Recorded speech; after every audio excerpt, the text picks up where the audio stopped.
Hello students, welcome back to GK Sansar. Very good evening to all of you. कैसे हैं आप लोग? I hope आप सभी लोग अच्छे होंगे और अच्छे से पढ़ाई भी कर रहे होंगे। तो फ्रेंड्स, अब बात करते हैं आज के सेशन की। तो आज के सेशन में हम लोग डिस्कस करने वाले हैं टॉप 20 जनरल साइंस यानी कि सामान्य विज्ञान के क्वेश्चंस को। काफ़ी इंपॉर्टेंट क्वेश्चंस हम लोग डिस्कस करने वाले हैं, तो सेशन को बिल्कुल भी स्किप मत कीजिएगा। मैं क्वेश्चन के साथ साथ एक्स्ट्रा फैक्ट भी बताऊंगी, तो आप लोग उसको नोट कर लीजिएगा ताकि बाद में रिवीजन के टाइम में काम आए। और एक बात कि आप लोग भी मेरे साथ क्वेश्चन सॉल्व कीजिएगा, मुझे बताइएगा कमेंट बॉक्स में कमेंट करके कि आप लोगों के कितने क्वेश्चंस के आंसर सही हुए हैं, ठीक है। और अगर सेशन पसंद आए तो सेशन को प्लीज़ लाइक कीजिएगा, अपने फ्रेंड्स के साथ शेयर कीजिएगा, और जो लोग नए जुड़े हैं या जुड़ेंगे तो वो चैनल को सब्सक्राइब करना मत भूलिएगा, ठीक है फ्रेंड्स। तो अब शुरू करते हैं आज का सेशन।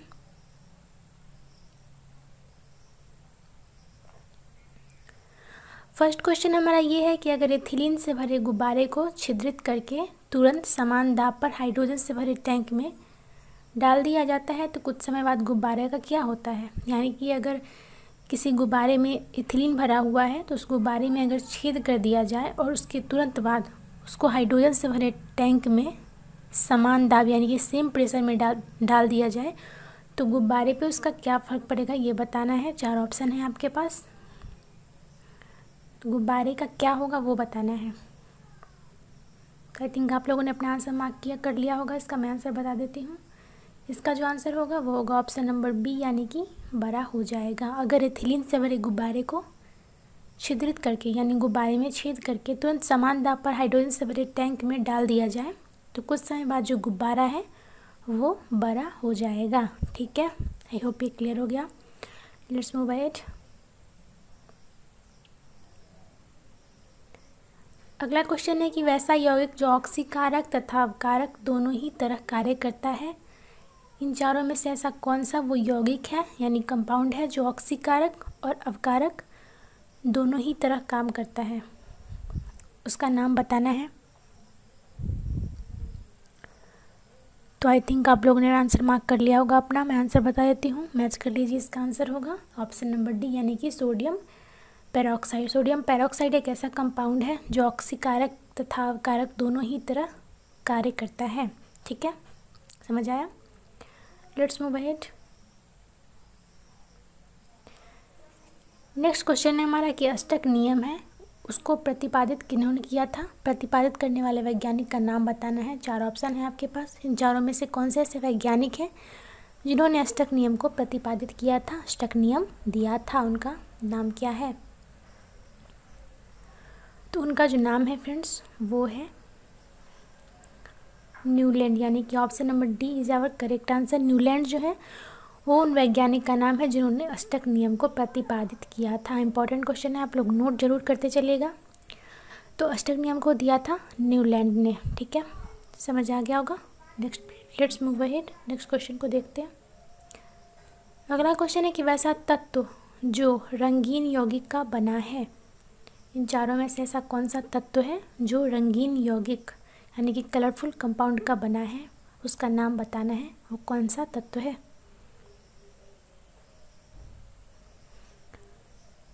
मैं बता देती हूँ इसका आंसर, आप लोग मैच कर लीजिए। इसका आंसर होगा ऑप्शन नंबर सी, यानी कि कॉपर। कॉपर एक ऐसा तत्व है जो रंगीन यौगिक यानी कि कलरफुल कंपाउंड से बना हुआ है, ठीक है। अगला क्वेश्चन देखते हैं। समुद्री शैवाल जो होते हैं वो किस प्रमुख स्रोत होते हैं, यानी कि मेन सोर्स किसके होते हैं इन चारों में से। समुद्री शैवाल जो होते हैं इन चारों में से किसके प्रमुख स्रोत होते हैं, बताना है ये। तो हमारा जो करेक्ट आंसर है वो है ऑप्शन नंबर डी, यानी कि आयोडीन के। समुद्री शैवाल जो होते हैं वो आयोडीन के प्रमुख स्रोत होते हैं, ठीक है। आयोडीन के, ध्यान रखिएगा। Let's move ahead. इनमें से कौन सबसे दहनशील पदार्थ है। 4 आपके पास पदार्थ का नाम यहाँ पे दिया गया है। ऑप्शन में बताना है कि इनमें से कौन है जो सबसे दहनशील यानी कि ज्वलनशील पदार्थ है।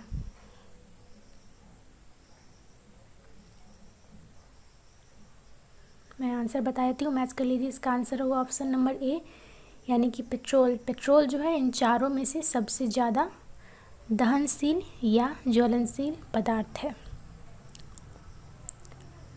Let's move ahead. अगला क्वेश्चन है कि पेट्रोल में जो गंध होती है वो किस कारण होती है। हम लोग सभी लोग पेट्रोल तो जानते ही होंगे और उसका स्मेल भी पता ही होगा सबको। तो उसका जो स्मेल होता है वो किस वजह से होता है, किस कारण से होता है, वो कारण बताना है।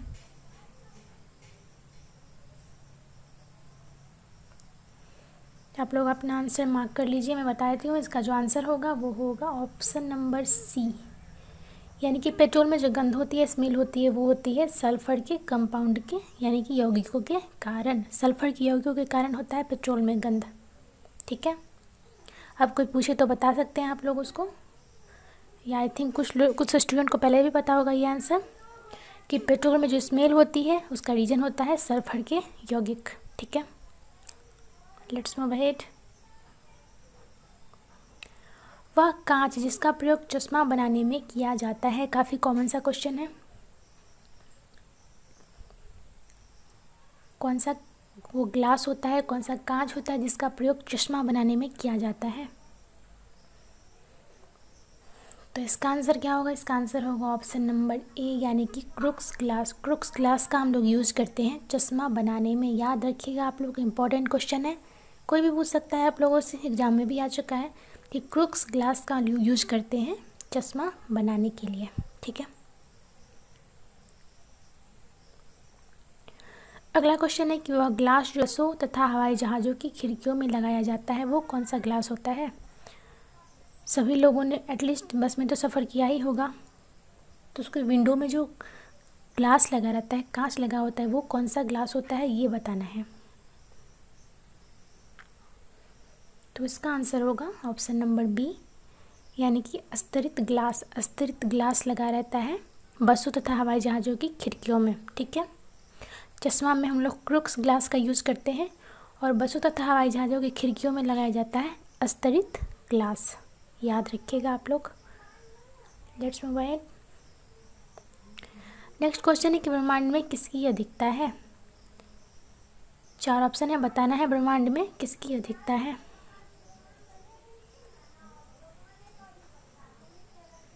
ब्रह्मांड में सबसे ज़्यादा संख्या जिनकी है, जिनकी अधिकता है, वो है तारों की। ठीक है, ब्रह्मांड में तारों की सबसे ज़्यादा संख्या है, यानी कि तारों की अधिकता है ब्रह्मांड में। समझ आया? Let's move ahead. अगला क्वेश्चन है हमारा कि भारत का पहला उपग्रह प्रक्षेपण वाहन, एसएलवी का फुल फॉर्म होता है उपग्रह प्रक्षेपण वाहन, इंग्लिश में कहते हैं सैटेलाइट लॉन्च व्हीकल।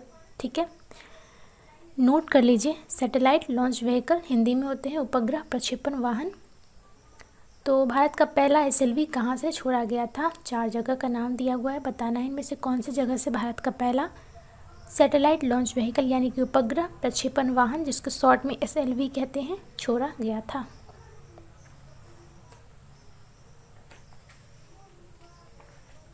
तो वो जगह है श्रीहरिकोटा रेंज। श्रीहरिकोटा रेंज से भारत का पहला उपग्रह प्रक्षेपण वाहन यानी कि एसएलवी छोड़ा गया था। ठीक है, अगले क्वेश्चन की ओर बढ़ते हैं। नेक्स्ट क्वेश्चन देखते हैं क्या है हमारा। नेक्स्ट क्वेश्चन है हमारा कि रक्त का सबसे बड़ा हिस्सा कौन सा है। 4 ऑप्शन है, बताना है कि रक्त जो होता है हमारे शरीर में, उसका सबसे बड़ा हिस्सा कौन सा होता है। इसका करेक्ट आंसर मार्क कर लीजिए आप लोग। मैं बता देती हूँ कि रक्त का जो सबसे बड़ा हिस्सा होता है वो होता है प्लाज्मा। इसके बारे में मैं कुछ एक्स्ट्रा फैक्ट भी बता देती हूँ, आप लोग नोट करते चलिएगा, काफ़ी इंपॉर्टेंट इन्फॉर्मेशन है ये सारे। ठीक है, रक्त जो होता है ब्लड, वो तरल तथा ठोस दोनों से बना होता है। तरल भाग जो होता है रक्त का, उसे हम लोग प्लाज्मा कहते हैं। ठीक है, यह पानी, नमक तथा प्रोटीन से बना होता है प्लाज्मा। आधे से अधिक रक्त जो होते हैं वो प्लाज्मा होते हैं, यानी कि लिक्विड फॉर्म में होते हैं रक्त। ठोस भाग में कौन कौन होता है रक्त के? तो ठोस भाग में होते हैं लाल रक्त कोशिकाएं, श्वेत रक्त कोशिकाएं तथा प्लेटलेट्स। ठीक है, ये प्लाज्मा आधे से अधिक भाग में होता है रक्त के, जो कि लिक्विड फॉर्म में होता है, और ठोस फॉर्म में होता है लाल रक्त कोशिकाएं यानी आरबीसी, श्वेत रक्त कोशिकाएं यानी डब्ल्यूबीसी और प्लेटलेट्स। ठीक है, अगला क्वेश्चन देखते हैं क्या है। क्वेश्चन है कि प्लाज्मा थेरेपी का उपयोग पहली बार कब किया गया था। अभी हम लोग तो बहुत बार सुन रहे हैं ये इस थेरेपी के बारे में, कोविड-19 को लेके ये प्लाज्मा थेरेपी।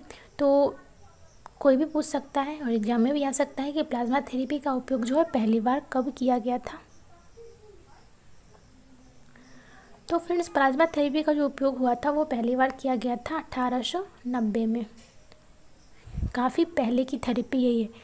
1890 में प्लाज्मा थेरेपी का उपयोग पहली बार किया गया था। ठीक है, और ये क्यों किया गया था, तो डिप्थीरिया के इलाज के लिए फिजियोलॉजिस्ट वॉन बेहरिंग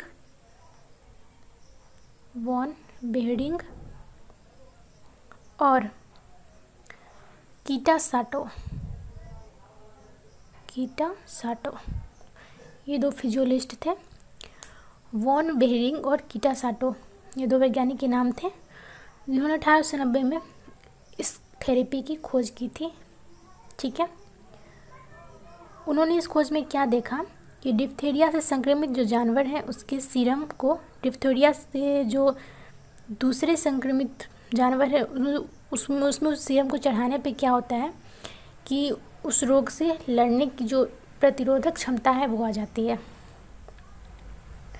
यानी कि डिप्थीरिया से संक्रमित जानवर का सीरम डिप्थीरिया के कारण होने वाले संक्रमण को रोकने के लिए सक्षम था। ये उन्होंने इस थेरेपी में देखा, इस थेरेपी का उपयोग करके देखा। ठीक है, और इसके बाद क्या किया कि जानवरों पर जब इसका सफल परीक्षण हो गया तो इन्होंने मानवों पर भी इसका परीक्षण किया और वो भी सफल रहा। तो ये पूछा जा सकता है कि प्लाज्मा थेरेपी की जो खोज हुई थी किस बीमारी की वजह से हुई थी, तो वो हुई थी डिप्थीरिया के कारण। ठीक है, उसी के लिए ये थेरेपी की खोज की गई थी, बट अब कोविड-19 में भी ये यूज की जाती है, तो इससे रिलेटेड क्वेश्चन पूछा जा सकता है। तो एक बार फिर से मैं रिपीट कर देती हूँ कि इस थेरेपी का उपयोग पहली बार 1890 में किया गया था और इसकी खोज की थी वॉन बेहरिंग और कीटा साटो ने। ठीक है, समझ आया? आई थिंक ये क्लियर हो गया होगा। Let's move ahead. मानव शरीर में वैसे कौन से दो ऊतक हैं जो रक्त से ऑक्सीजन प्राप्त नहीं करते हैं। हमारी ह्यूमन बॉडी में जितने सारे ऊतक हैं सब ब्लड से ही ऑक्सीजन प्राप्त करते हैं, लेकिन उन दो ऊतकों के बारे में बताना है, दो टिश्यूज़ के बारे में बताना है जो ऐसा नहीं करते हैं। तो आप लोग थोड़ा सा ध्यान से अगर ऑप्शन देखिएगा तो इसका आंसर बता ही सकते हैं आप लोग कि इसका आंसर होगा नाखून तथा कॉर्निया। ये दो ऊतक हैं हमारे शरीर में जो ब्लड से ऑक्सीजन प्राप्त नहीं करते हैं। कौन से हैं? नाखून तथा कॉर्निया।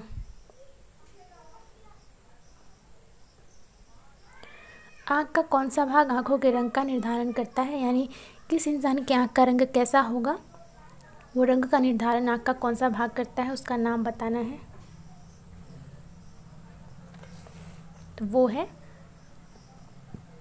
आइरिस। आँख का जो आइरिस वाला भाग है वो आँखों के रंग का निर्धारण करता है। ध्यान रखेंगे आप लोग, आइरिस निर्धारित करता है कि आँखों का रंग कैसा होगा। नेक्स्ट क्वेश्चन देखते हैं। बहुत अधिक ऊंचाई पर मनुष्य की जो लाल रुधिर होती कणिकाएं होती है उस पर क्या प्रभाव पड़ता है?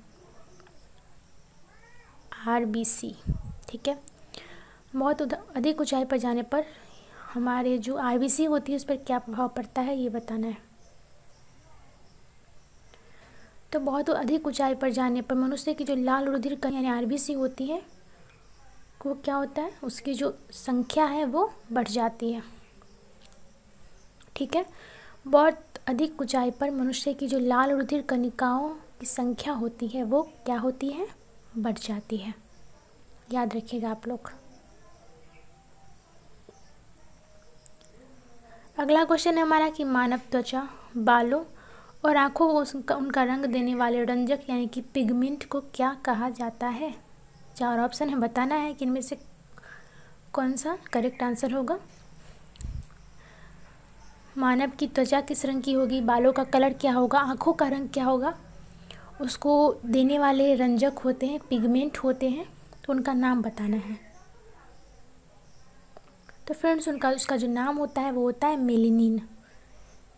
मेलेनिन पिगमेंट होता है जो मानव त्वचा बालों तथा आँखों को उनका रंग देता है। मैं एक बार बता दूं आप लोगों को, ये जिनका स्किन डार्क होता है उनमें मेलेनिन की संख्या काफ़ी होती है। लाइट कलर वाले स्किन, यानी कि जो कह सकते हैं कि जिनका स्किन का कलर डार्क ज़्यादा होता है उनमें मेलेनिन ज़्यादा होती है उनके कंपैरिजन जिनके स्किन का कलर लाइट होता है। ठीक है, तो मेलेनिन की वजह से ये होता है।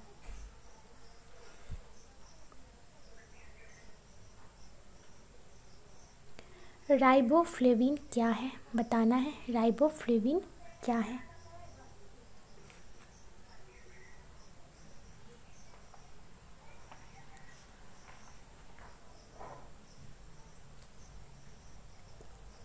इसका आंसर मैं बता देती हूँ कि राइबोफ्लेविन जो है वो एक विटामिन है। विटामिन का नाम है राइबोफ्लेविन। कौन सा विटामिन है? तो विटामिन B2। विटामिन B2 को कहा जाता है राइबोफ्लेविन। यह जो है यह वाटर सॉल्युबल विटामिन है। इसकी खोज हुई थी कब? इसकी खोज हुई थी 1920 में, और पहली बार इसको जो बनाया गया था वो बनाया गया था 1935 में।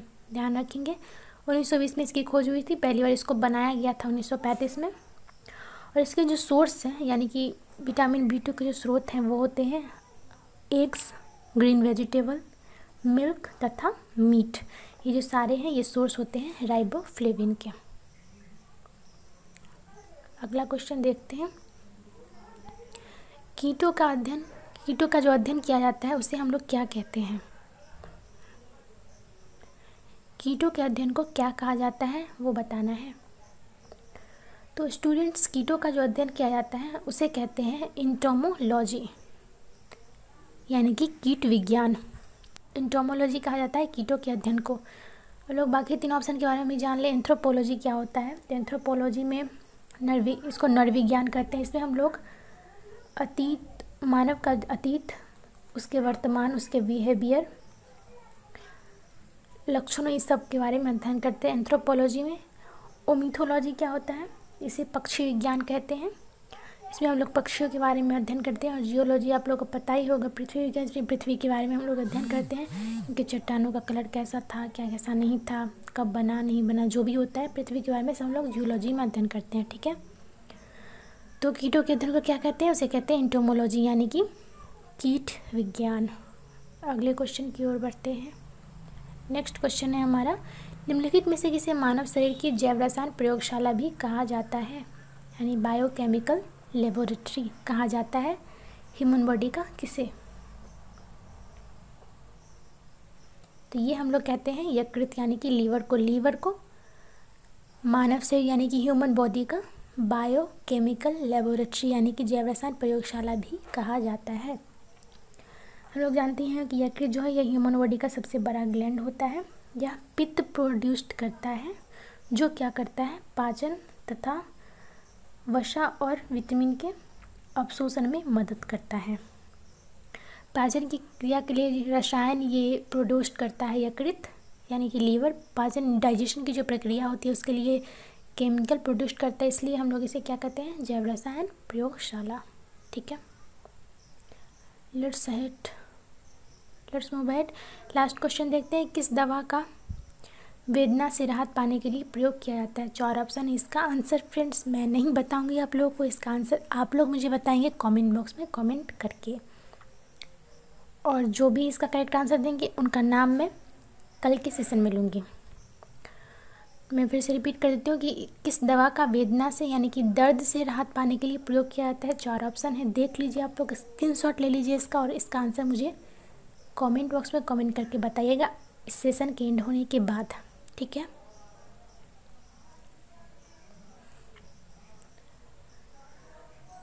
फ्रेंड्स आज का जो सेशन है हमारा वो एंड होता है। सेशन कैसा लगा आप लोगों को मुझे कमेंट बॉक्स में कमेंट करके ज़रूर बताइएगा। सेशन पसंद आया हो तो प्लीज़ सेशन को लाइक कीजिए, शेयर कीजिए, और जो लोग नए हैं वो सब्सक्राइब भी कर दीजिएगा। आप लोग जितना ज़्यादा सपोर्ट करेंगे हमें उतना ही ज़्यादा और मोटिवेशन मिलेगा आप लोग के और अच्छे कंटेंट लाने के लिए। तो please friends like, share and subscribe. मिलते हैं नेक्स्ट सेशन में। और अगर एक और बात कि अगर कोई सजेशन हो आपके पास, कोई क्वेरी हो, तो प्लीज़ कमेंट बॉक्स में कमेंट करके हमसे ज़रूर पूछिएगा, ठीक है। और जो मैंने क्वेश्चन पूछा उसका भी आंसर आप लोग कमेंट बॉक्स में मुझे बताइएगा। मिलते हैं नेक्स्ट सेशन में। Thanks for watching. Thank you.